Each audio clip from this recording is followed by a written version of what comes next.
New Year. Happy New Year. Let's try that one more time. Happy New Year. Happy New Year. Awesome. Welcome to the Communication Forum. I'm Nina Farish from Human Resources. I want to start off by letting you all know we have something new that we're going to start doing at the forum meeting. I want to introduce two students from Telecom, Eric DeMarkey and Keon Brooks. So each month that we have a forum meeting, we will have a student from Telecom who will actually take the forum. We're going to post that forum exactly in the same place where the minutes would go. So now you have the live presentation that you can actually show instead of just the words. So once this is done, give it about a few days, we will have that loaded for you. That being said, also, I know many of you may not want to be on camera, so please try not to everybody migrate towards the back. We still want some participants up front, okay? So each month, you will always hear topics that are geared towards our academic agenda. And today, we are going to start with Dr. Poole, who's going to come forth and give us some remarks and a presentation. Oh, I'm sorry, I did not see you come in. Mr. Hunter, and we're going to start with our board chairman, Mr. Hunter.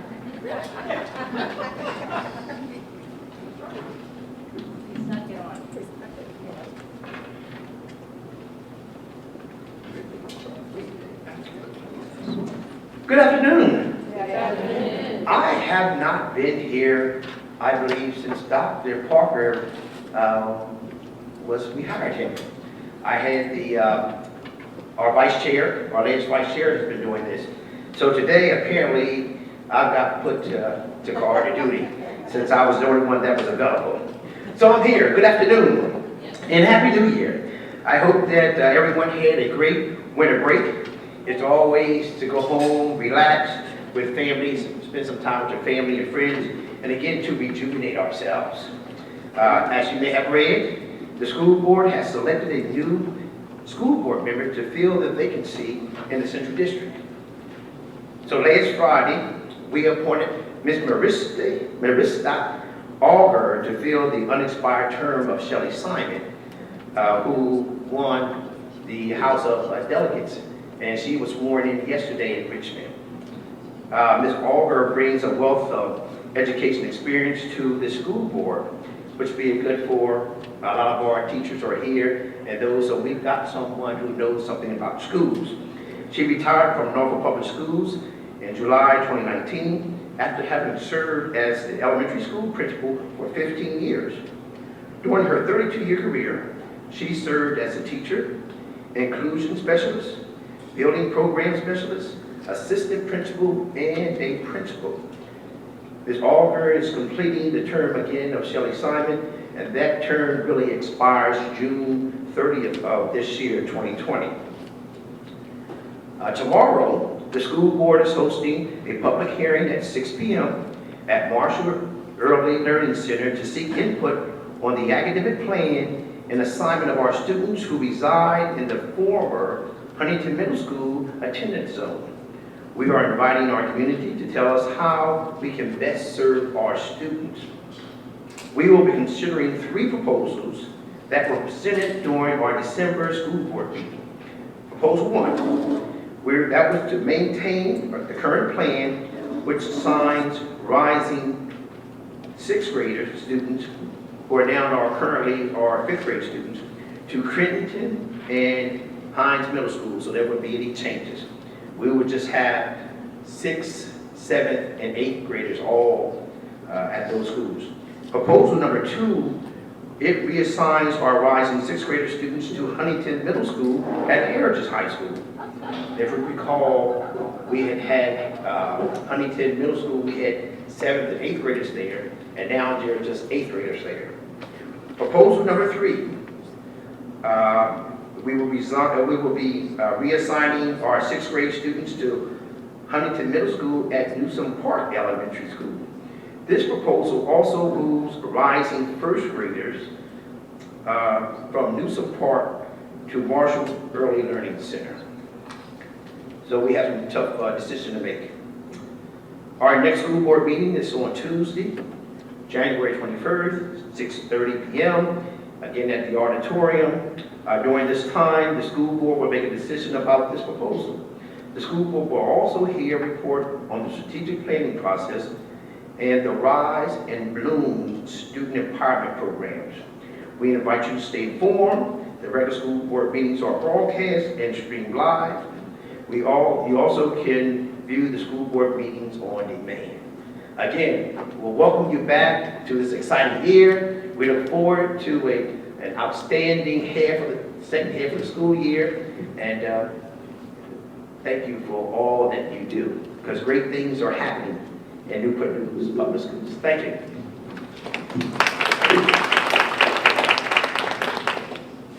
Thank you, Mr. Hunter. At this time, Dr. Poole, come up for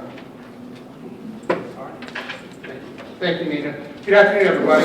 As Nina said, I'm James Poole. I'm the Chief Academic Officer, starting here in July. I'm absolutely loving it. I wanted to take an opportunity today to walk through our profile of a graduate and strategic planning process that we're undertaking this year. And actually, it's less of me talking and more of an opportunity to get some feedback from you guys on where we are right now, because we're still in draft mode. So your feedback is vital to how we move the work forward. So today, I'm going to discuss very briefly information about the work being done in Newport News Public Schools throughout the process. Then you're going to have an opportunity to give some feedback on the NNPS profile of a graduate, and then some feedback on the current where we are with the strategic plan at this moment. So a few folks are passing out some graphic organizers as well as the drafts of where we are. Just hold those to the side for right now, because that's what we'll be using as we go through the next about 20-25 minutes together. So the strategic plan, many of you may be aware, the strategic plan that we're closing out was from 2016 to 2019. As Mr. Hunter said, that's the board report that we're giving on Tuesday afternoon, is the data of where that strategic plan took us. And I want to show you a small video as we get started to kind of talk about, to set the stage for where we're going to be going and why we're going there.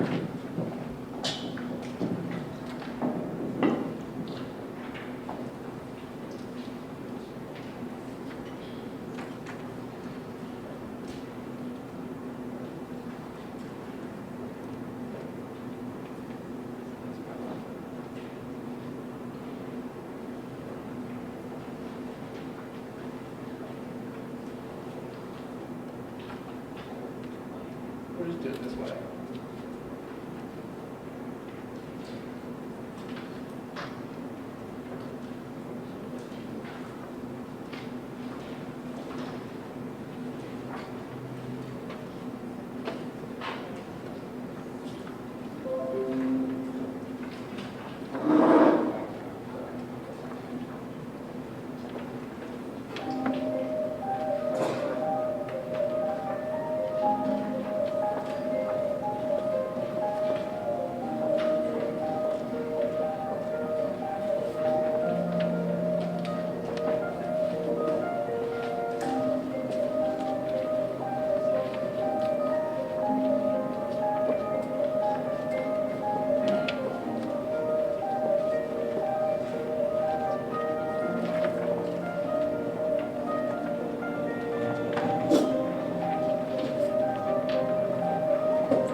a gentleman by the name of Ted Dintersmith wrote this book, What School Could Be.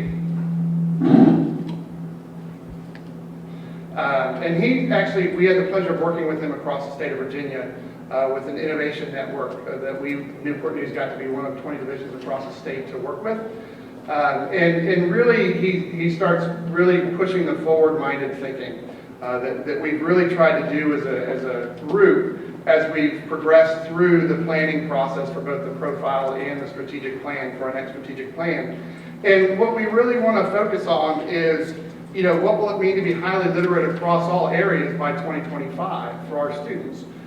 So we want to take those steps up from where we currently are up to 2025. During this process, we've had the pleasure of working with stakeholders from various community groups, different religious leaders, different business leaders, folks within the school division, students, teachers, parents, the works we've had an opportunity to work with as we've gone through this process. In fact, we took one draft to Dr. Parker's superintendent's advisory group, and they really tore it up pretty bad. It was almost embarrassing when I showed it to them, but it was awesome because they gave us some strong feedback, which helped drive the draft that you'll have a chance to look at today and give us some feedback on. So the profile of a Newport News graduate, the first thing we want to talk about and focus on today, across the state, you're well aware, a few years ago, the state came out with the 4 C's, or the 5 C's across Virginia, and their profile of a Virginia graduate.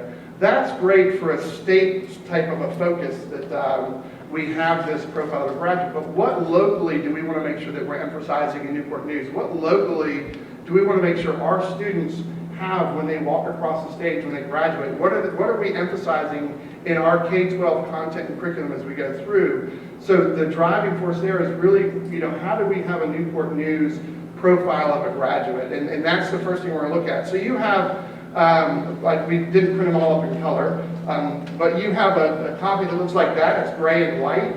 That's a rough draft right now of where we are with the Newport News profile of a graduate. And you'll see it follows the acronym learner across. The underlined words in the top center are kind of the attributes.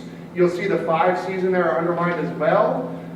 In your packet, you also have we're going to do an activity right now. I'd like you to shoulder partner up or table up, however you guys are comfortable doing some work together. I'd like you to go through and take about 10 minutes to review the profile and answer the questions on the graphic organizer. The graphic organizer for this one is the funky triangles. I think there are 3 questions on there, so you have about 2 or 3 minutes per question after you read through it. But we're going to collect this feedback, and tonight, tomorrow, I'm going to be putting all this feedback on a document so that the whole group that's working on this can see the feedback from this communications group. So it's vital that you take a second to really look at it and think through it. So I'm going to stop talking now and set my timer and let you guys talk away and read away. So about 10 minutes on this part of it, if you would. So as we start the next activity, Aaron Tynes is going to come around in a minute and collect all the yellow sheets just so we have the information so that you can just, if there's something else you want to finish writing on it, that's fine. But just so you know, when she comes and picks it up, that's why, so that we have that information. Now we want to take a second and look at the next part, which is our strategic plan. And I want to say this is in a rougher format than we are with the profile right now. There's a lot more depth to it. But we wanted to be able to share with you exactly where we are. And this is comparable to, if you guys know about our academic agenda right now, we have the circle here with our curriculum, accountability, financial resiliency, community, and employee expertise. And then our benchmarks are kind of the goals that we measure right now, which are the achievement, advancement, and youth development. We're looking to transition into something where we have specific goals that will look more like the strategic supports here that become more of what we measure along the way, using some of the data that we've started through achievement and through the advancement in youth development. So that's the kind of the twist and the shift that we're doing with the new strategic plan, is we're looking at it a little bit differently. So on your tables, we're going to do the same basic thing. About 10 minutes, you're going to have a graphic organizer. The sheet on your table with the goals, is this blue one, and you'll see it's front and back. The left side are the draft goals. The top part of that is kind of just what is it? The first one's about student success. So it's our goal, and you'll see all the way through, there's like an equitable approach or an equity mindset for every single goal, because equity is not a standalone. Equity lives everywhere. So we want to emphasize that with a strategic plan. And then the supports are, what are we doing to reach that goal? What's important here for the planning group and the stakeholder group is to really hear your voice. Are we missing supports that we're doing? And are we missing supports that we should have up there that we're not doing as a division in order to meet these goals? So same thing, it's a little bit of a different, just to be different, I used, hexagons? My math folks in here maybe, I think hexagons, right, six-sided, on this document. So we're getting about 8 to 10 minutes on this one too, if you'd review it and give some feedback, so we have that from you guys as well. Thank you. So, the teacher in me really wants to take some time to have discussion around this, but with about 60 people in the room, I think that would really fill our time limit. If there were specific questions or anything as we go through it, what I'll do is I'll make sure they're communicated back to this whole group. So if you have any questions that, in general, that you didn't feel fit on any of the graphic organizers, just on that last one in one of the corners that I left space, just write a question down there, and we'll definitely go through those. And any questions that are still lingering, we'll make sure we get back to you guys. But I appreciate hearing some of the discussion. There were some great points that I just overheard in discussion. One, on two phases. One, things you liked, and two, things that were clearly possibly missing from the plan. So I do appreciate the voice that I heard today for sure. Just to kind of wrap things up, the timeline on this is I've been told it's advantageous, but we're going to do it anyway. So we started this work before October with the planning group, and then October 17th we met with that big strategic group I had described earlier. Then between them and December, the planning group met and kind of culled through all their information, met with the student group at that point. We met again with the full strategic planning group in December, right before the break. And then we got their data again from there. So now we're getting data from here, we're going to principals meetings, we're taking it wherever we can take it, we're going to take it back to the students. And then in February, at the end of February, look for an e-town hall meeting. So what that means is we're going to go online with it after we've had a chance to make it look a little prettier than what I could do on my own. We're going to take it online for the entire community to give us feedback on the process or on the documents. And then March, the whole stakeholder group meeting comes together again to really look at where we are and what we've put together based on all the input that we've gathered. And then we look to finalize it, take it to the school board in April for them to look at and hopefully approve in May. And then once this is approved, I think that's what's most important. Once this is approved, this helps drive what we do as a division. You look at a couple questions that I received as I was walking around were around, well, what's in place to do this stuff? In some instances, absolutely nothing right now. We realize that, but we also realize this is the right stuff. Our students deserve what we have on these pieces of paper. So what can we do centrally to support the work that's being done in the schools? And how can this document help us drive together to get to where we want to be? So that's the root of why we have a profile and a plan in development, so that we can really get to where we know our students deserve to be and our community deserves to be. And that's hopefully what you saw today, is some things that I heard some people say, well, that's a big step. And it is, and that's awesome. That's what we want, because this is 5 years of thinking that we have going through. And then we'll roll it out over the summer to our teachers and to staff, so that we can be prepared in the fall to make sure that we really hit the ground running. So again, I really appreciate the thought you put into it today. When you leave, if you see something additional, please just email me. It's james.pohl at you know the rest.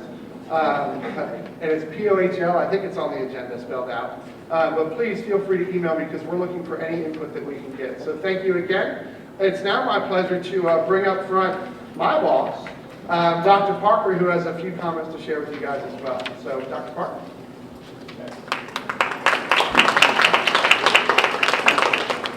All right. We're moving right along. So when you see the profile of a graduate and these beginnings of a 5-year strategic plan, I hope that you're getting excited to see some things that may not be in our current strategic plan and or our current practices. Because a strategic plan is not about capturing who we are today. It's about capturing who we want to be and what we want to be for our students in the future, moving forward. Because that's where we have to continue to build that bridge to where we want to be. A profile of graduate is a new piece. The state of Virginia has released a profile of a Virginia graduate, but we felt we needed to take that work a few steps further and build a profile of a Newport News graduate which captures the values and competencies and experiences that we would like to provide for our students in that pre-K through 12 curriculum. So when you look at things like leadership in that profile, what we will have to do after we develop that profile, after we finalize it, is we will have to sit down and we'll have to determine what experiences, skills, and competencies should we have at the elementary level for a leader, what experiences, competencies, what we have to have at the middle school, and then so forth for the high school level, because it should be a continuum on through. Leadership at the elementary level may look quite different in terms of leadership at the secondary level. But if we feel that that's an attribute that we would like to see in our students to have opportunities and experiences and a firm understanding of what leaders are and should be, then we should make sure that it's ingrained in our curriculum and the experiences that we provide our students. And I'm using that as an example, but the things that you see in that profile should make their way into our curriculum through the elementary, middle, and high school continuum so that those attributes are developed in our students along the way. The goals speak for themselves of the strategic plan. These are things that will become measurable outcomes, things that we will quantify and be able to articulate to our community and to our stakeholders and how we are progressing and moving forward as a school division. So this is important work, and I think you'll be very proud. The planning group that Dr. Poe put together, business owners, we've had folks from CNU, Newport News Shipbuilding, local Thomas Nelson Community College, teachers, parents, school board members. 2 of our board members serve on the strategic planning committee. It's a well-rounded group, and we've had students. 3 of our students from our student advisory committee also serve on that group as well. So it's a very well-rounded group that have helped craft these documents so far, and they're getting to the point where we're ready, as Dr. Poe mentioned, to put them out to the broader community for continued input on what our strategic plan will capture in the future. So it's a very important work. I thank you. And then we obviously your input is very valuable. So as Dr. Poe said, we encourage you to engage and to continue. If you can think of some other things that may spark our attention to that we may want to help maybe add to this document, we want to make sure that we're putting the best document forward that's going to guide the work of our school division moving forward, which is what a strategic plan is intended to do. Just a few things I wanted to just touch on real quick. We're just kicking off budget season. As you know, the governor released his proposed budget right before the holidays, roughly around December 18th. We're doing some analysis of that proposed budget. Now, this year is a little unique in that this year the House and the Senate will be the same party. That doesn't happen very often, and the governor is of that party also. So what makes that unique is that we have to take a very close look at the governor's budget, because there is a high probability in this particular case that what we see in his budget may make it through both the House and the Senate, and that usually doesn't happen. So it's a very important year. We're taking a good look at his proposed budget. We'll be providing some updates coming soon. The budget calendar will go up. As I did last year, we'll come back to the communications forum, and we'll give you guys an overview of the budget picture and what our request will be from the city and so forth, and what are the key priorities of that budget in the near future. So you'll get more information. Entertaining the thought of doing something electronic this year also, as we get more information and get a firmer proposed budget in place and estimate of needs. I may put that out electronically and solicit some feedback as well. I'd like to work that out with my technology folks. So more information on the proposed budget coming up soon, but stay engaged. It's a great time to advocate not only for your own individual families, but also for our students. Our budget reflects our values, and it should reflect our values, just as the city's budget should reflect their values. And hopefully both of us have a value in education, right?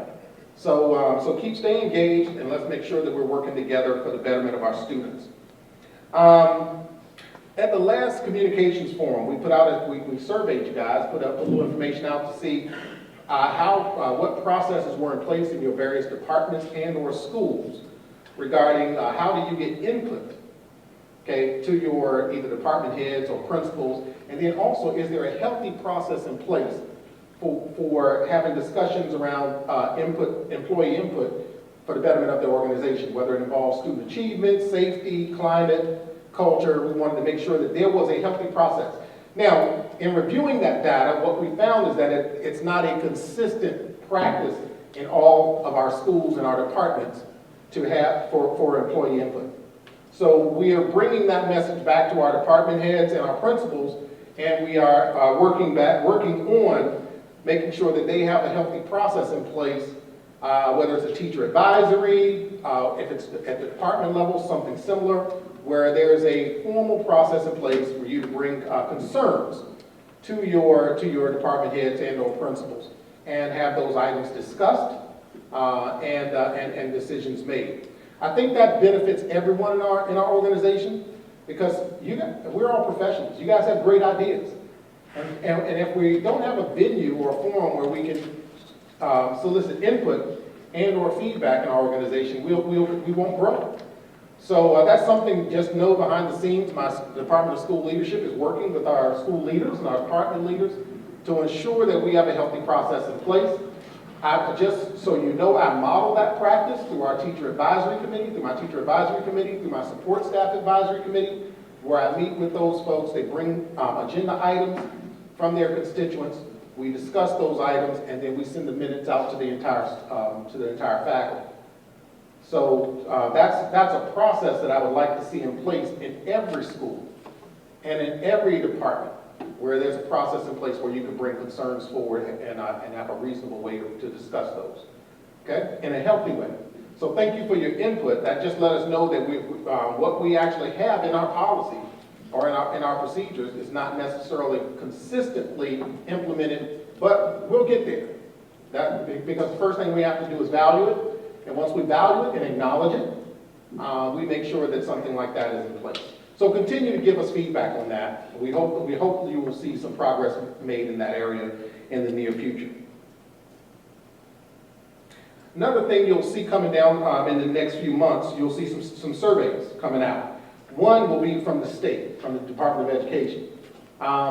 They have indicated that there's a survey that we will need to give out to all of our teachers. I think that's a teacher survey. But that survey will come out, and then shortly after that survey, somewhere near spring break, the school division, we will send a survey out to our employee for an employee input survey. Now, we haven't determined everything that we'd like in that survey at this time, but we're soliciting input from our various departments and from our school leaders on what that employee survey will measure. But we want to talk about things like safety, maybe compensation, other things that may impact your work, your day-to-day operations, and I want to make sure we have a survey that goes out. Now, it is not my intent to survey our staff every year. When you think about a survey, what should take place is we should send a survey out in the spring. We analyze the data. We present that data to our school leaders and our department leaders roughly before the school starts the following year. And they actually have time to develop a plan for addressing the data that they have. And then they have a year to implement that plan, right? So we would go the following year and then survey again to see if progress has been made. So it shouldn't be an every year survey type practice. Every other year would be the appropriate way if you're responding to the data that you're getting from the survey. So my plan is to survey parents 1 year, staff the other year, right? So every other year there's a survey that goes out and we can appropriately respond to the data on that. But you should see something before spring break. Kudos to all of our building level folks. School support meetings are going very well. The ones I've attended at various schools, the teachers have been phenomenal. They know their data, they know their students. There's usually a very good feeling in the room that we can get the work done. And I'll tell you, I applaud your teacher leaders in all of your schools in taking ownership of their individual areas, whether it's your grade level, whether it's your subject area. But from those school support meetings, that is our way of visiting your school and actually talking about your kids and how your kids are making progress and what challenges you're facing, and then also how can we help, the most important question. So if any of you are involved in school support meetings, I'd like to just thank you. One, for your preparedness and attention to those, but also bring that back to your building leaders as well. We feel that the school support meetings is a vital process to improving our school outcomes, and we're just so happy to see that teachers are at the foundation of those meetings. And it's not just we're going to a building and hearing the principal talk. Okay, most of these meetings now are at the point where principal opens it up, and then the teacher leaders take over, and we hear how we're improving, improving student outcomes. So we appreciate that, and we appreciate the opportunity to partner with you. So we have an upcoming event, 2 upcoming events I'd just like to make you aware of. One is we took on a new initiative called the Rise Male Empowerment Network. It is a network that we've created to try to empower mentorship programs around Newport News and Newport News Public Schools who work with our young men. So we felt it would be better not to create like Bloom. Bloom is great for the young ladies. Bloom is a mentorship program, okay? And it's a very good one. But what we felt for our young men we needed to do is to take all of these smaller mentorship initiatives in all these different schools and in our community and link them together in a network. So we've created the Rise Empowerment Network for young men, and we have our 2nd annual Empowerment Summit or conference coming up on February 8th. That'll be at 9:30 at Heritage High School. Your principals, I think they just received an email today regarding registration for the Rise Network. This one is for 8th grade through 12th. So I'm sorry, elementary folks. We're going to eventually do an elementary summit, but right now we're looking at grades 8 through 12. And we have NFL players will be there. We have a national speaker selected. It's going to be a phenomenal event. Last year was great, but I think this year is even going to be better. And we're encouraging all of our secondary schools to send a select group of young men to the Rise Summit. It'll be held at Heritage High School. So there's more information to come. February 8th, Heritage High School at 9:30. I think we're going to kick off. I'm sorry, it's 8:30. I think we'll kick it off at 8:30 with registration. So that's coming up. Now, the other thing that's important, I think, that you may want to be aware of is this year we all actually gave our principals and assistant principals training in instructional coaching. Okay? Now, you may not have noticed the difference. I'm hoping you did. Okay? I'm hoping you noticed that your AP or your principal had more to say, and they had to say it in a nicer way, and they may have had a reflective conversation with you around teaching practices. Has anyone noticed that? Anyone? Any difference? Okay. You have noticed? I see a few heads nodding. Okay. So there should be a little difference in coming in. So instead of telling you something, they should be asking you questions about, well, I saw, and sharing data that they collected in the classroom. They should be putting some of that stuff into practice. So now it's your check. It's your check now when the next time you sit down for a post-observation conference, it's your check to see if they're doing their homework. So just letting you know that we've trained them to collect data in the classroom, right? To ask open-ended questions that are reflective questions to get you thinking about your practices. And then to give you actionable feedback, specific things that you can do. Not 10 different things, but maybe 2 things that they want you to work on. And then they should come back and check on those things at a later time to see how you're progressing, or at least inquire with you how you're progressing. Now, the reason I say that is because I will be doing that training again tomorrow morning with the elementary principals and the high school principals, secondary principals later on this week, and reminding them of that practice, because I want to make sure that it is something that you value as much as we value. We have to make our instructional coaching just that, coaching. It has to be coaching, not just documentation for evaluations. When our administrators visit you in your classrooms, we're trying to assist you in improving student learning, and we should be partners with you in that process. And the only way we can do that is if we're all following consistent practices. So just so you know, we are providing our administrators training in that this year, and we're looking for evidence of that when we look at their observation data, and hopefully you'll see some value in the conversations that you're having with your administrators moving forward as they recap some of their visits to your classrooms. Because that's what this process is all about. Okay, it's making sure you're a partner in the process and you're growing, and not just something, a check. This isn't just a check because I came to your classroom, I have to meet with you. Okay?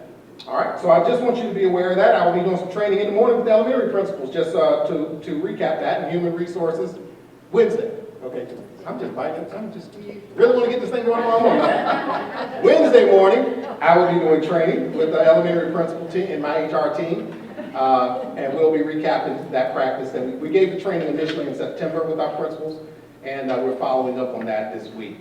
So that concludes my comments. I don't want to hold anyone any longer. Nina, I'll turn it back over to you. I thank you for all that you do, and one Happy New Year if I haven't said it. Happy New Year. I'm glad to be back, and hopefully this is going to be an empowering and great year for everyone. So thank you very much. Thanks, Dr. At this time, one of the handouts that you received has good news for the district. Is there any other good news that you all would like to share while you're here today from any of our locations? Okay. Remember, we have an email so that a week before we come to these meetings, if you have any questions you want to send, any good news that we can have prepared and posted for these meetings, please use that email and send that in. Also, from any of the handouts that Dr. Poole did in his presentation, you can just leave those on the table and we will pick them up. Are there any final questions? All right. Thank you all so much. Have a good day.